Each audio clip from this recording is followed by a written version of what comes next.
Hi అండి, నమస్తే. Welcome to our channel. బాగున్నారు అందరూ? నేనైతే చాలా బాగున్నాను. ఆ, ఏంటి అంటే మన ఇళ్ళకి చుట్టాలు వస్తే ఎంతో సంతోషంగా, ఎంతో ఆనందంగా, చాలా బాగుండేది కదండి. ఎందుకంటే చుట్టాలు వస్తే మనం చిన్నప్పుడు పెద్దమ్మలు, పెద్దనాన్నలు, ఆ, అమ్మమ్మ కానీ, తాతయ్య కానీ, నానమ్మ కానీ ఇలా మన ఇళ్ళకి చుట్టాలు వస్తే ఎంత సంతోషంగా, ఎంత సంబరంగా, చాలా ఆ, చక్కగా మనం సంతోషపడేవాళ్ళం, గంతులు వేసేవాళ్ళం. పప్పలు తెస్తారు, మళ్ళీనేమో ఆడుకోవచ్చు, ఎంతసేపు ఆడుకున్న అమ్మ ఏమందు. ఉమ్, ఆ, తర్వాత ఏమో కొట్టదు, చుట్టాలు ఉన్న రోజులు అమ్మ కొట్టదు ఇంట్లో. ఎప్పుడైనా అన్నం తినొచ్చు, ఎప్పుడైనా స్నానం చేయొచ్చు అనేసి చిన్నప్పుడు ఇలాంటివన్నీ చాలా ఇష్టంగా ఉండేవి అనమాట. మీకు కూడా అంతేనా? నేను చిన్నప్పుడు అయితేనే అట్లే. ఎందుకంటే మా ఇంటికి ఎవరైనా చుట్టాలు వచ్చారనుకో, మా పెద్దమ్మ వాళ్ళు రాజమండ్రి నుంచి ఎప్పుడైనా వచ్చారనుకోండి, మా పెద్దమ్మల కూతురు, అక్క, పెద్దనాన్నలు వచ్చారనుకోండి, ఆ రోజు స్కూల్ నుంచి లేట్గా వస్తాయి. ఎందుకంటే ఆడుకొని 5వ తరగతి 6వ తరగతి అప్పుడు, పెద్ద క్లాసులు అప్పుడు కాదు, లేట్గా వస్తా ఆడుకొని అక్కడ చిన్నగిల్లలు అవి ఆడుకొని, ఇంకా స్కూల్లో ఉండే రాళ్ళే ఉంటాయి చేతిలో, బ్యాగ్లో కూడా రాళ్ళే దాచిపెట్టుకుంటాం చిన్నగిల్లలు ఆడుకోవడానికి. ఆడుకొని చాలాసేపు తర్వాత ఇంటికి వస్తే, ఏంటి లేట్ అయ్యంటే ఆడుకొని వచ్చానంటే చుట్టాలు ఉన్నారుగా, పెద్దమ్మళ్ళు ఉన్నారు కదా, అప్పుడు అమ్మ ఏమనేది కాదనమాట, కొట్టేది కాదు. అంత బాగుండేది అనమాట.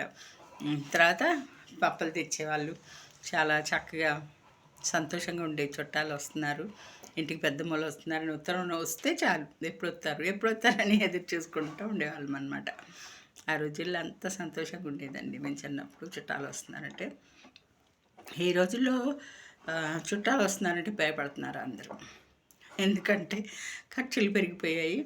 చుట్టాలు వస్తే భయపడుతున్నారంటే వచ్చిన వాళ్ళకి మనం అన్నీ చూడలేము అని కాదు, చూస్తాము. కాకపోతే అంటే ఇదివరకు ఉన్నంత సంతోషము, ఆనందము ఇప్పటి పిల్లల్లో కనపడదు. ఎందుకంటే బిజీ బిజీ బిజీ కదా, పిల్లలు లేవగానే స్కూల్కి వెళ్ళిపోతారు, వస్తారు. ఇదివరకు మనం మన చుట్టాలు, మన పెద్దమ్మళ్ళు, పెద్దనాన్నలు, అక్కలు, అలీలు ఊరి నుంచి వస్తున్నారంటే ఎంత ఆనందపడేవాళ్ళం, ఎంత ఎదురు చూసేవాళ్ళమో.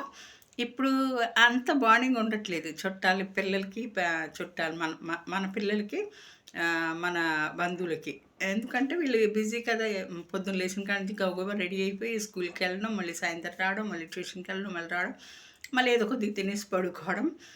అంత మన పెద్దనాళ్ళతో, పెద్దమ్మలతో, అక్కలతో అంతా స్పెండ్ చేసే అంత టైం పిల్లలకు ఉండట్లేదు. అంత ప్రేమలు, ఆప్యాయతలు కూడా ఈ రోజుల్లో తగ్గిపోయాయని చెప్పాలి. నిజంగా నిజం ఒప్పుకోవాలి కదా, తగ్గిపోయాయనే చెప్పాలి. ఇదివరకు ఉన్నంత మన మన తరంలో ఉన్నంత ప్రేమలు, అభిమానాలు, ఆప్యాయతలు ఈ రోజుల్లో అయితే నిజంగా లేవండి. నిజమే. ఎవరన్నా నన్ను తిట్టుకోండి, ఏమన్నా అనుకోండి, ఏమో అక్కడక్కడ కనిపిస్తున్నాయేమో. పల్లెటూర్లలో కూడా అంతగా ఇప్పుడు ఏం కనిపించట్లేదు. వరకు పల్లెటూర్లలో ఉమ్మడి కుటుంబాలు అవి ఇవి కనపడేవి. ఇప్పుడు వాళ్ళు కూడా చదువులు, ఉద్యోగాల నిమిత్తాలు ఎటోళ్ళటు వెళ్ళిపోతున్నారు, విదేశాలకు వెళ్ళిపోతున్నారు. చక్కగా అందరూ మంచి మంచి పొజిషన్లో ఉంటున్నారు. ఉమ్మడి కుటుంబాలు అనేది ఇప్పుడు అక్కడ చాలా అరుదుగా కనపడుతున్నాయి, అసలు కనిపించట్లేదని చెప్పుకోవాలి. అప్పట్లో అమ్మమ్మ, నానమ్మలు, తాతయ్య, బాబాయిలు, పిన్నిలు, పెద్దనాన్నలు, పెద్దమ్మలు, అక్కలు, తమ్ముళ్ళు, అన్నలు, చక్కగా ఎంత చక్కని బాండింగ్, ఎంత చక్కగా ఒకరు భయం అనేది ఉండదు. చక్కగా అందరు కలిసి తినడం, కలిసిమెలిసి ఆడుకోవడం, కలిసి తినడం, కలిసి పండుగలు చేసుకోవడం, సంతోషంగా సరదాగా కలిసి అటు వెళ్ళడం, ఇటు వెళ్ళడం, పొలాల సినిమాకి వెళ్ళడము, పొలాలు ఉంటే పొలాలకు వెళ్ళడము, రావడము, అలాంటివన్నీ చాలా బాగా జరుగుతూ ఉండేవి. అదొక చాలా సందడిగా ఉంటుంది. మరి ముఖ్యంగా పల్లెటూర్లు అంటే మనకు నాకు చాలా ఇష్టం అండి. పల్లెటూర్లలో ఎంత బాగుంటుందో తెలుసా అండి. పొలాల గట్ల మీద మేము ఎక్కువ పల్లెటూరులోనే ఉన్నామండి. మా నాన్న జాబ్ చేసేటప్పుడు చాలా వరకు పల్లెటూరులోనే ఉన్నాం. పొలాల గట్ల మీద నుంచి బ్యాగ్ తగిలించుకొని వెళ్ళమని మా అమ్మ పుస్తకాలు బ్యాగ్లో పెట్టించేది. నేనేమో ఆ బ్యాగ్ తీసి అక్కడ పడేసి పుస్తకాలు ఇలా హంగలో పెట్టుకొని వెళ్ళడమే అనమాట. మా ఫ్రెండ్స్ నేను పొలాల గట్ల మించి స్కూల్కి వెళ్తూ ఉండేవాళ్ళం. ఎందుకంటే కొంచెం దూరం నడిచి వెళ్ళాలన్నమాట. ఆ చేలల్లోంచి కొంచెం దూరం అవతలకి వెళ్తే అప్పుడు రోడ్ వస్తుంది. ఆ రోడ్డు మించి కొంచెం దూరం నడిచి వెళ్తే స్కూల్ ఉంటుంది అనమాట. అక్కడికి మేము ఉండే ఏరియాకి స్కూల్కి చాలా దూరం ఉండేది. అందుకని ఆ టైంలో పొలాల గట్ల మీద నుంచి వెళ్తే చాలా చక్కగా స్కూల్కి వెళ్ళేవాళ్ళం. వెళ్ళేటప్పుడు కందికాయలు తినుకుంటా, పెసరకాయలు తినుకుంటా, అలసందకాయలు అంటే బొబ్బట్లు అండి, బీన్స్ అంటారు కదా ఇప్పుడు వాళ్ళు, బీన్స్ అని అంటున్నారు కదా, ఇంగ్లీష్లో బీన్స్ అంటారు అనుకుంటా, బొబ్బర్లు అంటారు, అలసందకాయలు అంటారు. అవి గట్లు మించి నడిచి వెళ్తుంటే పచ్చగా కంది చేలు, తర్వాత పెసర చేలు, ఆ కంది చేలలో బొబ్బర్లు కాస్తాయండి. పెసర చేలు, కంది చెట్లకి పాకుతూ ఉంటాయి అన్నమాట, తీగలాగా బొబ్బరి తీగలు, అలసంద తీగలు. అవి కోసుకొని తినుకుంటా, కొన్ని కందికాయలు తెంపుకొని బ్యాగ్లో వేసుకొని అలా వెళ్ళి స్కూల్లో తినుకుంటా, మళ్ళీ వచ్చేటప్పుడు ఇంకేకంగా బ్యాగ్ నిండా నింపుకొని పెసరకాయలు కందికాయలు ఇంటికి తెచ్చుకొని ఉడకబెట్టుకుని కందికాయలు అమ్మతో ఉడకబెట్టించుకొని తినేవాళ్ళం. అంత బాగుండేదండి చిన్నప్పుడు. చేలల్లోంచి వెళ్ళడము రావడం, మళ్ళీ మొక్కజొన్న తోటలు అక్కడక్కడ ఉండేవి కదా, స్కూల్ లేని రోజు మా ఫ్రెండ్స్ అందరూ మేము మొక్కజొన్న తోటలోకి వెళ్ళి వాళ్ళకి కనపడకుండా, కాపలా వాళ్ళు ఉంటారు కదండి, వాళ్ళకి చిన్నపిల్లం కదండి, గౌన్లు హాఫ్ లంగాలు వేసుకునే వయసులో వాళ్ళకి కనపడకుండా చాటుగా చెట్ల నుంచి మొక్కజొన్న కండీలు తెంపేసుకొని బ్యాగ్లో వేసేసుకుని ఎవరి మటుకు వాళ్ళు వచ్చేసేవాళ్ళం. ఇంటికి వచ్చిన తర్వాత ఎన్ని కొన్నావా, డబ్బులు డబ్బులు కాదు, వచ్చేటప్పుడు తెంపుకొని వచ్చి ఆడు చూసాడంటే నేను చేత కొట్టేవాడు, ఇలాంటి దొంగ పనులు చేస్తావు, ఇంకోసారి చేస్తావా అనేది మా అమ్మ కొట్టేది. అట్లా చాలా చాలా మంచిగా బాగుండేదండి ఆ రోజులు. చుట్టాలు వచ్చినా బాగుండేది, పల్లెటూళ్ళలో స్కూల్కి వెళ్ళేటప్పుడు వచ్చేటప్పుడు చాలా బాగుండేది. ఇలాంటి ఫాస్ట్ ఫుడ్లు అవి అప్పుడు లేవు కదా, మాకు తెలియదు అవి.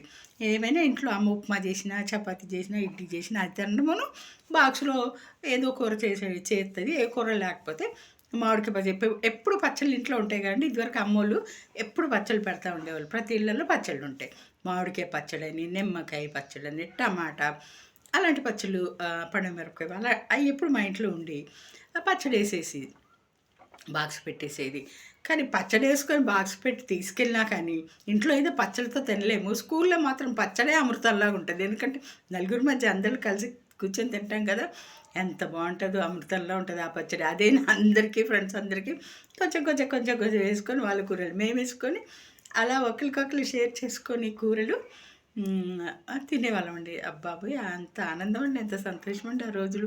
ఇప్పుడు పిల్లలకి అది అలాంటి ఆనందాలన్నీ మిస్ అవుతున్నారు కదండి. అందరూ పొలాల గట్ల మించి నడిచి వెళ్ళి కందికాయలు కోసుకొని పెసరకాయలు కోసుకొని వెళ్ళమని చెప్పట్లేదండి. అప్పట్లో ఆ రోజుల్లో మేము అలా ఉన్నాము, మాకు అలా నడిచిపోయింది అంతే. స్కూళ్ళకి వెళ్ళేటప్పుడు వచ్చేటప్పుడు అలాగా దారి అదే కాబట్టి మేము కోసుకొచ్చుకొని తినేవాళ్ళం. ఇప్పుడు కూడా చాలామంది పల్లెటూర్లు అంటే ఇష్టపడే వాళ్ళు ఉన్నారు. పల్లెటూర్లు అంటే ఎవరికి ఇష్టం ఉండదండి. స్వచ్ఛమైన గాలి, స్వచ్ఛమైన నీరు. ఇక్కడ సిటీలో మనం ఏముందండి, కాలుష్యం, మొత్తం కాలుష్యమే కదండి, మొత్తం అంతా కాలుష్యమే. మినరల్ వాటర్ కొనుక్కొని తాగడం, ప్రతి ఒక్కటి కొనుక్కొని తినడం. అదే పల్లెటూరులో అయితే కూరగాయలు తోటల్లోనే ఉంటాయి. మనం చిరుతిండ్లు ఏమి తినకుండా మొక్కజొన్న కంకులు తినొచ్చు చక్కగా. పెసరకాయలు, కందికాయలు, తర్వాత పల్లీలు, శనక్కాయలు, పచ్చి శనక్కాయలు చెట్లతోనే పీక్కొని వచ్చి ఆ కాయలు కోసుకుని ఆ పుల్లలు మంటేసి ఆ మంటలలో ఆ కాయలు వేసి కాల్చేసుకొని తర్వాత ఆ కాయలన్నీ ఏరుకొని ఆ బూడిదలో నుంచి శుభ్రంగా కడిగేసుకొని తినేవాళ్ళం అండి. ఎంత బాగుండేయండి ఆ రోజులు, ఆనందంగా సంతోషంగా. ఆ రోజులు మళ్ళీ రావండి బాబు, నిజంగా మధురమైన మరపురాని రోజులు. గోల్డెన్ డేస్ అంటే మాకు అవే. మరి మీకు ఎవరికైనా నేను చెప్పే విషయాలన్నీ గుర్తొస్తే నాకైతే కామెంట్ పెట్టండి. నా ఛానల్ నచ్చితే సబ్స్క్రైబ్ చేసుకోండి.